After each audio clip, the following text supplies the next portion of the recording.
2002 ഗുജറാത്ത് കലാപത്തിന് ശേഷം പരീക്ഷിച്ച ജബുവ കലാപം.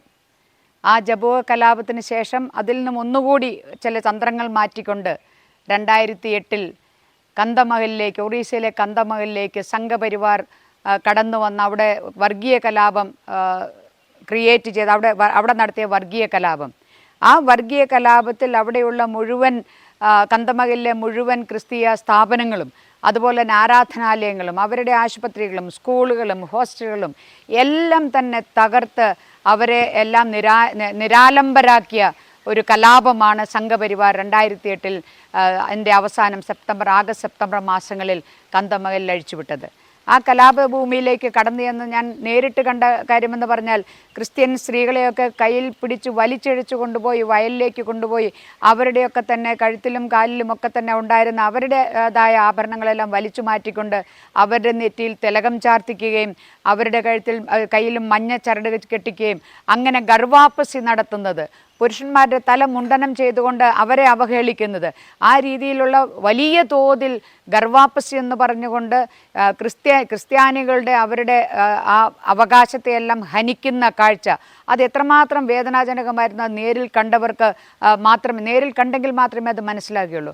അങ്ങനെ ഒരു കലാപം അവിടെ നടത്തിക്കൊണ്ട് ആ കലാപത്തിന് ഇരയായവർക്ക് അവർക്ക് ആരുമില്ലാതായ ഒരു സാഹചര്യമുണ്ടായിരുന്നു. ആ സമയത്ത് അവിടെ ക്രിസ്ത്യൻ പള്ളികൾ മുഴുവൻ തകർത്ത ഒരു സാഹചര്യത്തിൽ ആ ഞായറാഴ്ച കുർബാന നടത്തുവാനായിട്ടുള്ള ഇടം എന്നുള്ളത് ഒന്നില്ലാത്തത് കൊണ്ട് അവിടെ കമ്മ്യൂണിസ്റ്റ് പാർട്ടികൾ അതിൻ്റെ പാർട്ടി ഓഫീസുകൾ തുറന്നു കൊടുത്ത് അവിടെ കുർബാന അർപ്പിച്ച ഒരു സാഹചര്യമുണ്ടായിരുന്നു.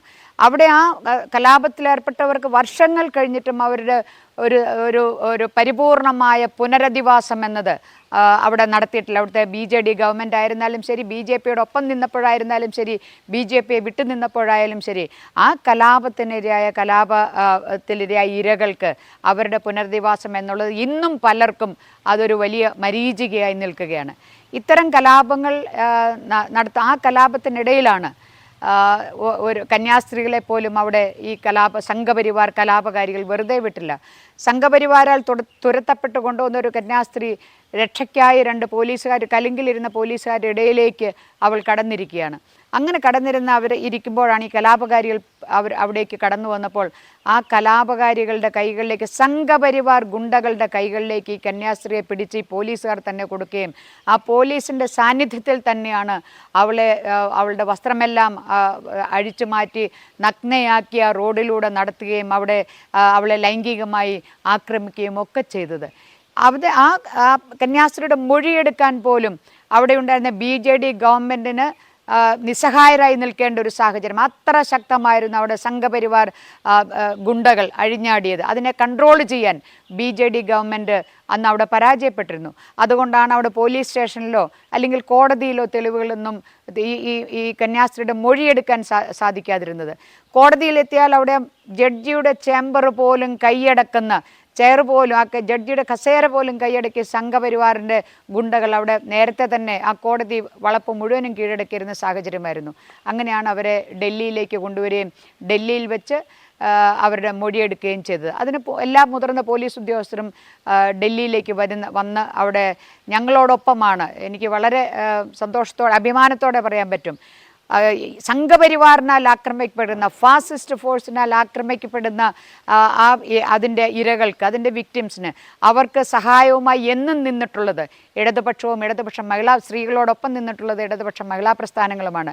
ഈ കന്യാസ്ത്രീയെ സംബന്ധിച്ച് പറഞ്ഞാൽ അവരുടെ മൊഴിയെടുക്കുന്നതിന് അവിടെ CBCI കാത്തലിക് ബിഷപ്പ് കോൺഫറൻസ് വിളിച്ചു പറഞ്ഞ് അവരെ അവിടെ നിന്ന് കൊണ്ടുവരണം. അവർ ഡൽഹിയിൽ വന്ന വാർത്ത ലീക്കായി, അതുകൊണ്ട് അവർക്കൊരു സുരക്ഷയ്ക്കൊരു പ്രശ്നമുണ്ട് എന്ന് മെത്രാന്മാരുടെ കൗൺസിൽ അവരുടെ ഓഫീസിൽ നിന്ന് വിളിച്ചു പറഞ്ഞിട്ടാണ് ഞാൻ പോയി അവരെ കൊണ്ടുവന്ന് എൻ്റെ വീട്ടിൽ താമസിപ്പിച്ചുകൊണ്ടാണ് അവരുടെ മൊഴിയെടുത്തതും. പോലീസ് ഓഫീസേഴ്സ് ഈ രാജ്യത്തെ മതന്യൂനപക്ഷങ്ങളെ, ക്രിസ്ത്യൻ മതന്യൂനപക്ഷങ്ങളെയും അത് മുസ്ലിം മതന്യൂനപക്ഷങ്ങളെയും ഒക്കെ തന്നെ ഉന്മൂലനം ചെയ്തുകൊണ്ട് ഈ രാജ്യം ഒരു ബ്രാഹ്മണിക്കൽ ഹിന്ദുരാഷ്ട്രമാക്കി മാറ്റുന്നതിനുള്ള ഫാസിസ്റ്റ് ഗൂഢാലോചനയുടെ ഭാഗമായാണ് ഇത്തരത്തിലുള്ള കമ്മ്യൂണൽ കലാപങ്ങൾ രാജ്യത്തിൻ്റെ വിവിധ ഭാഗങ്ങളിൽ ഇതുവരെ നടത്തി വരുന്നതും ഇന്നും നടത്തിക്കൊണ്ടിരിക്കുന്നതും.